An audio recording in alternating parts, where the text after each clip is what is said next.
مسیح یشوع میں آپ سب کی سلامتی ہو۔ خداوند یوں فرماتا ہے کہ آسمان میرا تخت ہے اور زمین میرے پاؤں کی چوکی۔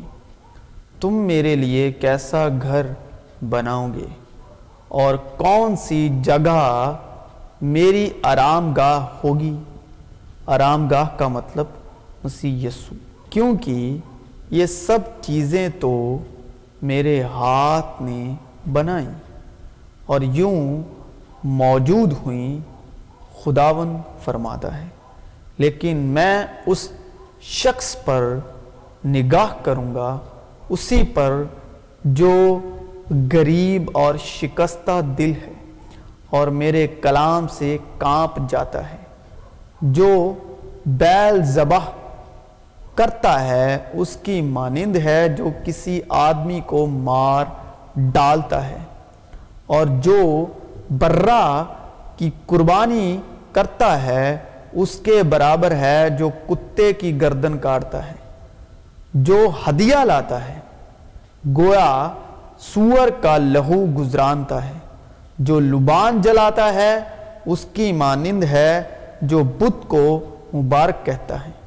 ہاں، انہوں نے اپنی اپنی راہیں چن لی اور ان کے دل ان کی نفرتی چیزوں سے مشرور ہیں۔ دل سب چیزوں سے زیادہ ہلا باز اور لا علاج ہے، اس کو کون دریافت کر سکتا ہے؟ میں خداوند دل و دماغ کو جانچتا اور آزماتا ہوں، تاکہ ہر ایک آدمی کو اس کی چال کے موافق اور اس کے کاموں کے پھل کے مطابق بدلہ دوں۔ بے انصافی سے دولت حاصل کرنے والا اس تیتر کی مانند ہے جو کسی دوسرے کے انڈوں پر بیٹھے، وہ آدھی عمر میں اسے کھو بیٹھے گا اور آخر کو احمق ٹھہرے گا۔ جن میں تم پیشتر دنیا کی روش پر چلتے تھے اور ہوا کی عملداری کے حاکم یعنی اس روح کی پیروی کرتے تھے جو اب نافرمانی کے فرزندوں میں تاثیر کرتی ہے۔ ان میں ہم بھی سب کے سب پہلے اپنے جسم کی خواہشوں میں زندگی گزارتے اور جسم اور عقل کے ارادے پورے کرتے تھے، اور دوسروں کی مانند تابع طور پر غضب کے فرزند تھے۔ لیکن یہ جان رکھ کہ آخر زمانے میں برے دن آئیں گے، کیونکہ آدمی خود غرض، زردوست، شیخی باز، مغرور، بدگو، ماں باپ کے نافرمان، ناشکر، ناپاک، تابع محبت سے خالی، سنگ دل، تہمت لگانے والے، بے ضبط، تند مزاج، نیکی کے دشمن، دغا باز، ڈھیٹ، گھمنڈ کرنے والے، خدا کی نسبت عیش و عشرت کو زیادہ دوست رکھنے والے ہوں گے۔ وہ دینداری کی وجہ تو رکھیں گے مگر اس کے اثر کو قبول نہ کریں گے۔ ایسوں سے بھی کنارہ کرنا۔ انہی میں سے وہ لوگ ہیں جو گھروں میں دبے پاؤں گھس آتے ہیں اور ان چھشوری عورتوں کو قابو میں کر لیتے ہیں جو گناہوں میں دبی ہوئی ہیں اور طرح طرح کی خواہشوں کے بس میں ہیں، اور ہمیشہ تعلیم پاتی رہتی ہیں مگر حق کی پہچان تک کبھی نہیں پہنچتی۔ اے صبح کے روشن ستارے، تو کیوں کر آسمان پر سے گر پڑا؟ اے قوموں کو پست کرنے والے، تو کیوں کر زمین پر پٹکا گیا؟ تو اپنے دل میں کہتا تھا، میں آسمان پر چڑھ جاؤں گا، میں اپنے تخت کو خدا کے ستاروں سے بھی اونچا کروں گا۔ ستاروں کا مطلب فرشتے۔ اور میں شمالی اطراف میں جماعت کے پہاڑ پر بیٹھوں گا، میں بادلوں سے بھی اوپر چڑھ جاؤں گا، میں خدا تعالیٰ کی مانند ہوں گا، اور خداوند کا کلام مجھ پر نازل ہوا، اے آدم ذات، سور کے بادشاہ پر یہ نہ ہوا کر اور اس سے کہہ، خداوند یوں فرماتا ہے کہ تو خاتم الکمال دانی سے معمور اور حسن میں حامل ہے۔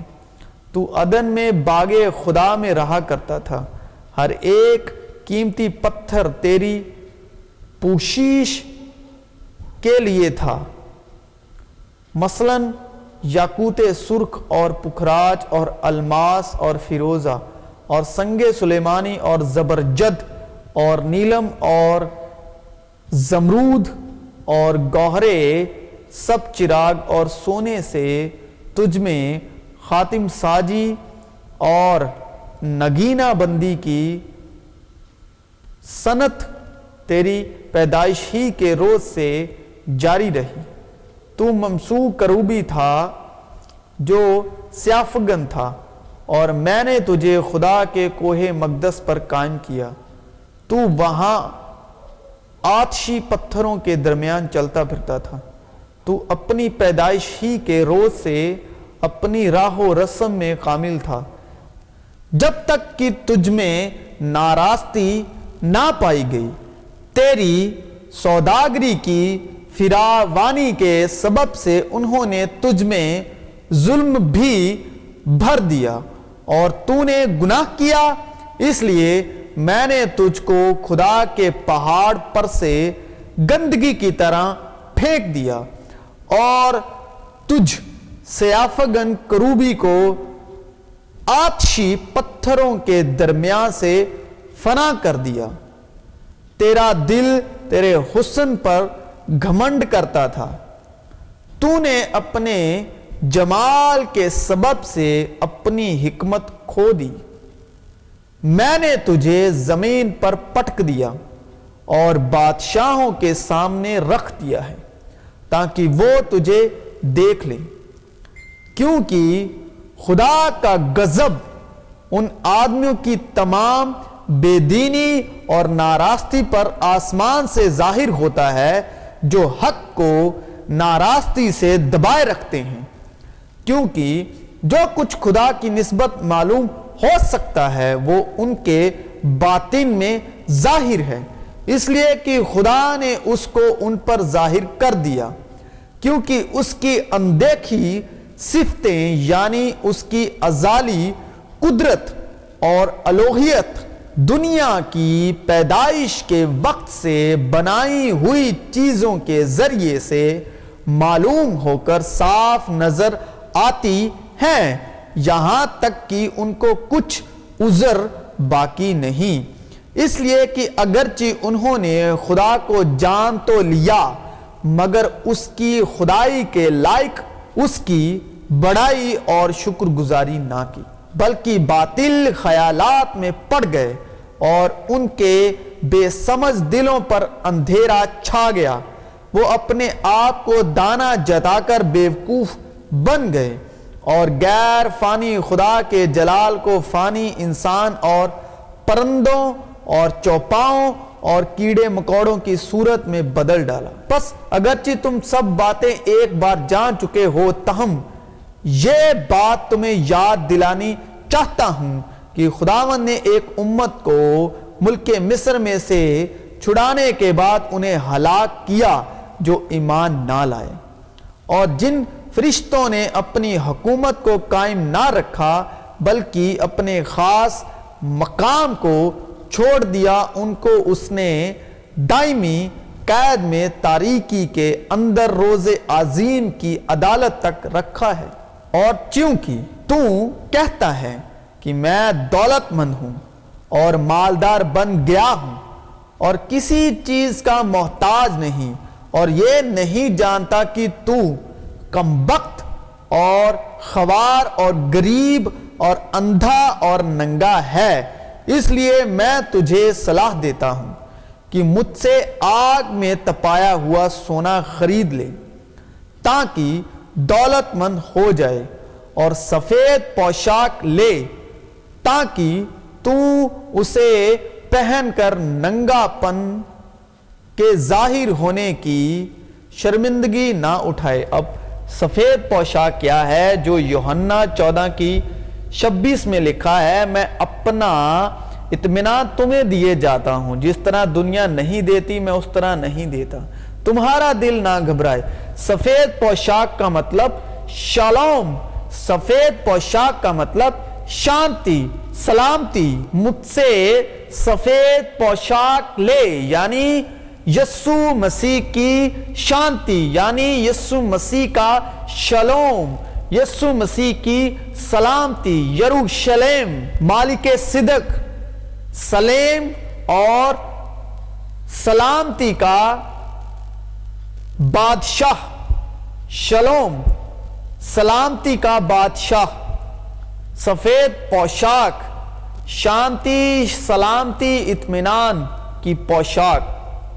سفید پوشاک یعنی سلامتی، تاکہ تو اسے پہن کر ننگا پن کے ظاہر ہونے کی شرمندگی نہ اٹھائے، اور آنکھوں میں لگانے کے لیے سرما لے، تاکہ تو بینا ہو جائے۔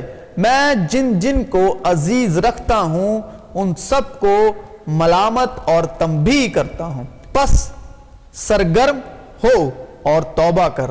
شریر اپنے تکبر میں کہتا ہے کہ وہ باز پرش نہیں کرے گا، اس کا خیال سراسر یہی ہے کہ کوئی خدا نہیں۔ حماقت لڑکے کے دل سے وابستہ ہے، لیکن تربیت کی چھڑی اس کو اس سے دور کر دے گی۔ مبارک ہے وہ جو دل کے غریب ہیں، مبارک ہے وہ جو دل کے غریب ہیں، کیونکہ آسمان کی بادشاہت انہی کی ہے۔ اب دل کے غریب یعنی اس کلام کے لفظی معنی ہیں دل کے وہ غریب جن کے دل میں دیا، دیالگی، دھیرج، محبت، اطمینان، شانتی ہے، ان کو کلام دل کے غریب کہتا ہے۔ مبارک ہیں وہ جو دل کے غریب ہیں، جن کے دل میں ترس ہے، جن کے دل میں دیا ہے دوسرے کے لیے، جن کے دل میں محبت ہے بغیر کسی بھید بھاو کے، کیونکہ خدا کسی میں بھید بھاو نہیں کرتا۔ اس کو کلام کہتا ہے دل کے غریب، کیونکہ آسمان کی بادشاہت انہی کی ہے۔ مگر جو باتیں منہ سے نکلتی ہیں وہ دل سے نکلتی ہیں، اور وہ آدمی کو ناپاک کرتی ہیں، کیونکہ برے خیال، خون ریزیاں، زناکاریاں، حرام کاریاں، چوریاں، جھوٹی گواہیاں، بدگوئیاں دل ہی سے نکلتی ہیں۔ یہی باتیں ہیں جو آدمی کو ناپاک کرتی ہیں، اس لیے کہ جسمانی نیت خدا کی دشمنی ہے، کیونکہ نہ تو خدا کی شریعت کے تابع ہے، نہ ہو سکتی ہے۔ نہ دنیا سے محبت رکھو۔ اب یہاں پر خدا کی شریعت لکھا ہے، آدمی کی شریعت نہیں۔ آدمی کی شریعت مطلب موسیٰ کے 10 حکم، خدا کی شریعت یعنی محبت، وہی محبت جو اپنے پورے عقل دل جان سے کرنی ہے، وہی محبت جو دوسرے کو اپنے جیسا جان کر محبت رکھنی ہے، وہ ہے خدا کی شریعت۔ خدا کے شریعت کے تابع ہے، نہ ہو سکتی ہے۔ نہ دنیا سے محبت رکھو، نہ ان چیزوں سے جو دنیا میں ہے۔ جو کوئی دنیا سے محبت رکھتا ہے اس میں باپ کی محبت نہیں، کیونکہ جو کچھ دنیا میں ہے یعنی جسم کی خواہش اور آنکھوں کی خواہش اور زندگی کی شیخی، وہ باپ کی طرف سے نہیں بلکہ دنیا کی طرف سے ہے۔ اور خداوند نے دیکھا کہ زمین پر انسان کی بدی بہت بڑھ گئی، اور اس کے دل کے تصور اور خیال سدا برے ہی ہوتے ہیں۔ تب خداوند زمین پر انسان کے پیدا کرنے سے معلول ہوا اور دل میں غم کیا۔ وہ ہر اونچی چیز کو دیکھتا ہے اور سب مغرور کا بادشاہ ہے۔ اگر میں کہتا کہ یوں کہوں گا تو تیرے فرزندوں کی نسل سے بے وفائی کرتا۔ جب میں سوچنے لگا کہ اسے کیسے سمجھوں تو یہ میری نظر میں دشوار تھا، جب تک کہ میں نے خدا کے مقدس میں جا کر ان کے انجام کو نہ سوچا۔ یقیناً تو ان کو پھسلنی جگہوں میں رکھتا ہے اور ہلاکت کی طرف دخل دیتا ہے۔ وہ دم بھر میں کیسے اجڑ گئے، وہ حدیثوں سے بالکل فنا ہو گئے۔ جیسے جاگ اٹھنے والا خواب کو ویسے ہی تو اے خداوند جاگ کر ان کی صورت کو ناچیز جانے گا۔ خداوند کا خوف علم کا شروع ہے، لیکن احمق حکمت اور تربیت کی حقارت کرتے ہیں۔ تکبر سے صرف جھگڑا پیدا ہوتا ہے، لیکن مشورت پسند کے ساتھ حکمت ہے۔ جو دولت بطالت سے حاصل کی جائے کم ہو جائے گی، لیکن محنت سے جمع کرنے والے کی دولت بڑھتی رہے گی۔ بلند نظری اور دل کا تکبر اور شریروں کی عقل مندی گناہ ہے۔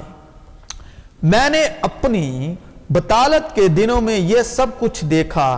کوئی راست باز اپنی راست بازی میں مرتا ہے اور کوئی بد کردار اپنی بد کرداری میں عمر درازی پاتا ہے۔ حد سے زیادہ نیکوکار نہ ہو اور حکمت میں اعتدال سے باہر نہ جا۔ اس کی کیا ضرورت ہے کہ تو اپنے آپ کو برباد کرے؟ حد سے زیادہ بد کردار نہ ہو اور احمق نہ بن۔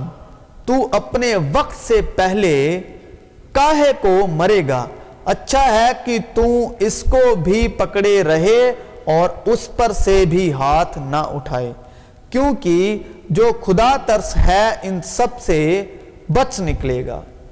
کیونکہ وہ جو عالی اور بلند ہیں اور عبدالآباد تک قائم ہیں، جس کا نام قدوس ہے، یوں فرماتا ہے کہ میں بلند اور مقدس مقام میں رہتا ہوں، اور اس کے ساتھ بھی جو شکست دل اور فروتن ہے، تاکہ فروتنوں کی روح کو زندہ کروں اور شکستہ دلوں کو حیات بخشوں، یعنی زندگی بخشوں۔